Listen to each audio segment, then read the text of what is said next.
E você acredita que o arrebatamento vai acontecer antes dos 7 anos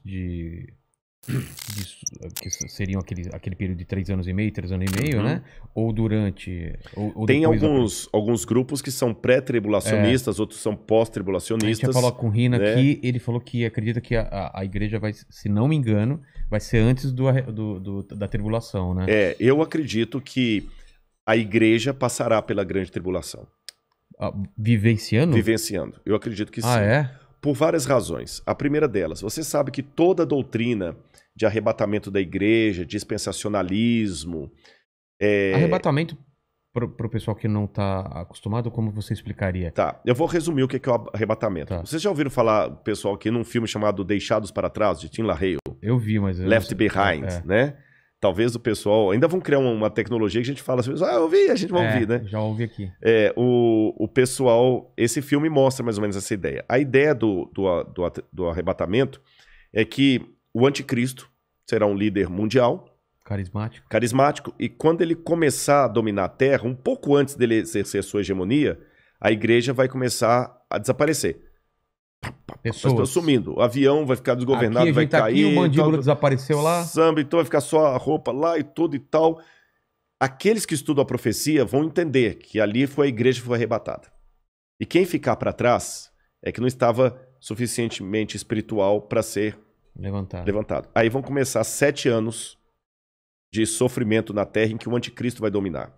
E ele vai perseguir aqueles que não estavam tão bem preparados. Muitos judeus nessa época vão se converter. E depois desses 7 anos é que Cristo vem com poder e grande glória com aqueles que foram arrebatados para estabelecer o reino dele de 1000 anos. O milênio. Mas a igreja mesmo não estará nessa tribulação de 7 anos, será tirada antes. Isso é o que diz a doutrina chamada doutrina do arrebatamento secreto ou dispensacionalismo. Eu, Rodrigo, particularmente, eu não sou adepto a essa visão de fim de mundo. Por quais razões? Vou tentar resumir aqui para não ser muito prolixo, que o nosso horário até já está bem avançado. E daqui a pouco eu tenho que pegar a estrada para ir... Caramba! Mas nós já vamos terminando aqui. Essa doutrina do dispensacionalismo, ela só passou a existir, sabe por quê? Houve um padre que ele, dominicano, Francisco Rivera. Esse padre Francisco Rivera, ele via que os protestantes entendiam que o anticristo era o domínio católico sobre a cristandade.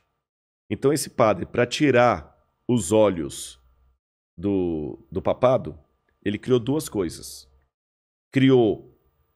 Deu uma ênfase a uma ideia preterista, que o anticristo era Nero, e que a volta de Jesus será o seguinte, que o anticristo é alguém que vai surgir ateu no futuro e que a igreja não estaria aqui. Aí, a ideia desse padre passou para um homem chamado Darby, um pregador. Isso eu estou falando já no começo do século XX.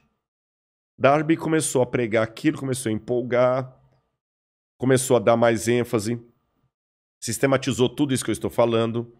Aí veio, depois de Darby, veio Scofield e criou a Bíblia Anotada de Scofield, que se tornou a Bíblia de todos os protestantes.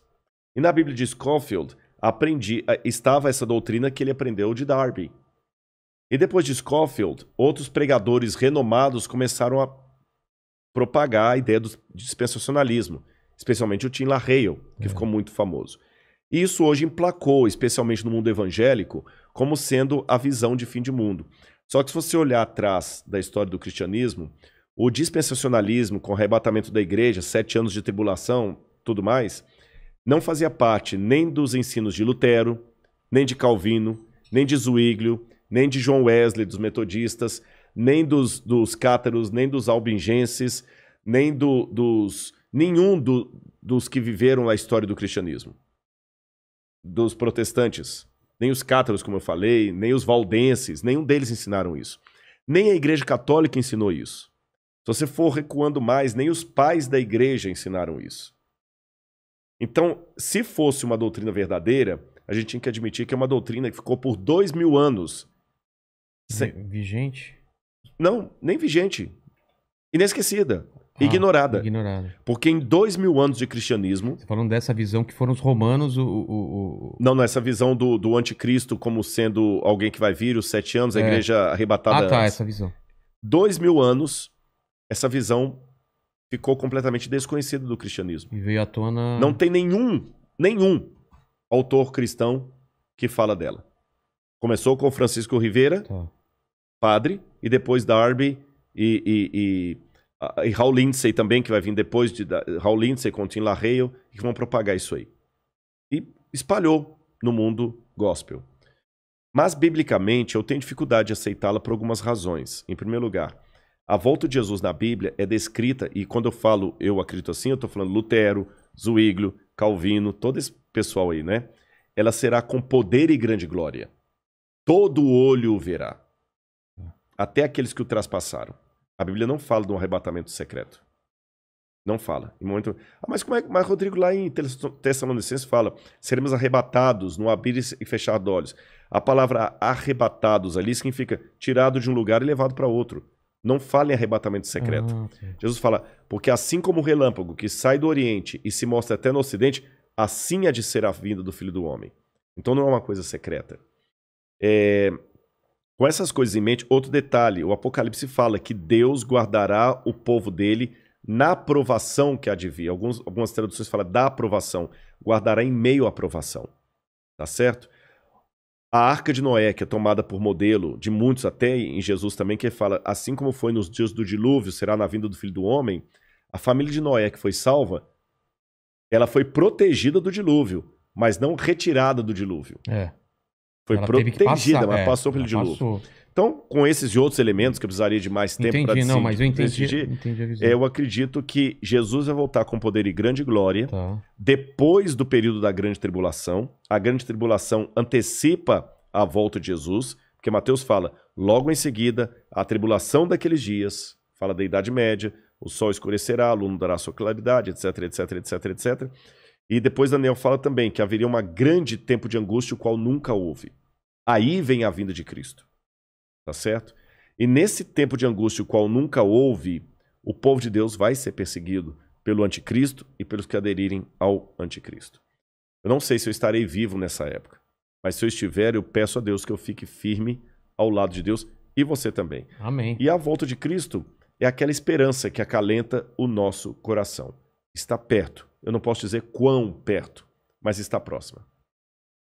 Você diz nossa geração. Nossa geração. Caramba. A única coisa que eu digo para não ficar marcando data é só uma atenção, e essa aqui é para quem é crente. Às vezes Deus tem profeticamente o tempo de cumprir uma coisa, mas por causa da rebeldia do povo dele, a promessa se estende e atrasa. Vou dar um exemplo. Quando o povo de Israel saiu do Egito... Era para ficar 40 anos? Não era para ficar 40 anos. Entendi. Então, se você tivesse conversando comigo na época que as pragas estivessem caindo no Egito e estivesse fazendo esse podcast... E aí? Lá em Mênfis, ele me perguntaria assim, Rodrigo, na sua opinião, a libertação do povo hebreu está próxima? Eu falo assim, olha, pelo que eu estou vendo dos indícios, o rio Nilo se tornando em sangue, os animais morrendo, está muito próxima a libertação do povo de Deus. E de fato estava, tanto é que na Páscoa eles saíram. Só que eles saíram do Egito, mas o Egito não saiu deles. Resultado, ficaram 40 anos morgando no deserto. Então eu te dou a mesma resposta.